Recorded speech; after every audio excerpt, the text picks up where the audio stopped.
Marvel's Ant-Man and the Wasp: Quantumania will be introducing us to yet another brand new actress playing Cassie Lang. And many people have been wondering, is there already a problem with the MCU and the age that the character is going to have because of all the, time problems the MCU timeline has? So now the director of the film reveals her exact age, and people still got questions.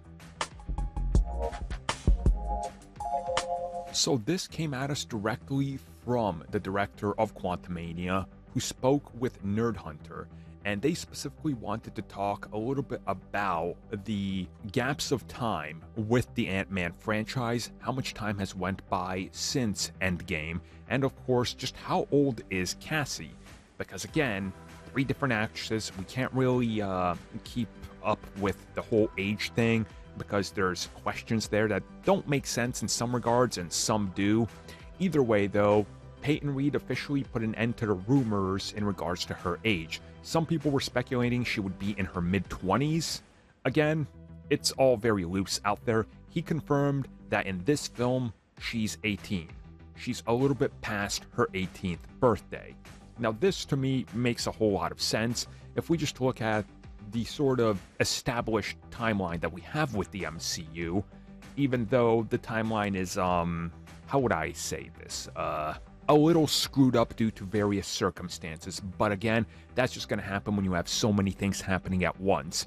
I do think that making her somebody that's 18 years old is honestly really good here, because again, it puts her in that age bracket where once she starts teaming up with some of the younger heroes, again, Peter Parker, who's going to be like, what, 18, 20 tops by the next time we see him, this makes sense. Same thing with Hawkeye, and I mean Kate, obviously. Same thing with Miss Marvel. I think they're trying to kind of age all these characters around the same, 3 to 4 years up or down, so they can get along and kind of have this younger vibe to them, while the old senior guard is now in like their late 30s to mid 40s at some point. So this kind of makes sense if you really think about it.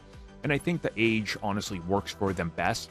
If you make her too young, then that's going to be really problematic in terms of just a lot of complications when you just look at the realistic timeline, especially how old she was in the first film. So this all honestly works for me. I'm glad that they confirmed this, so we'll see what happens next in the film and how they tackle this whole thing, or even when the film takes place. Because again, we still have many questions. They never confirmed it. For all we know, this could take place like a couple weeks after Endgame.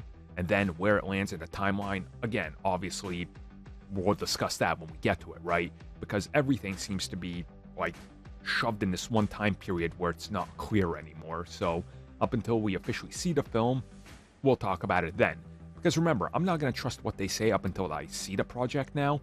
Because remember, they told us Werewolf by Night is set in the 20s. Look at that. It wasn't. It was set in modern day.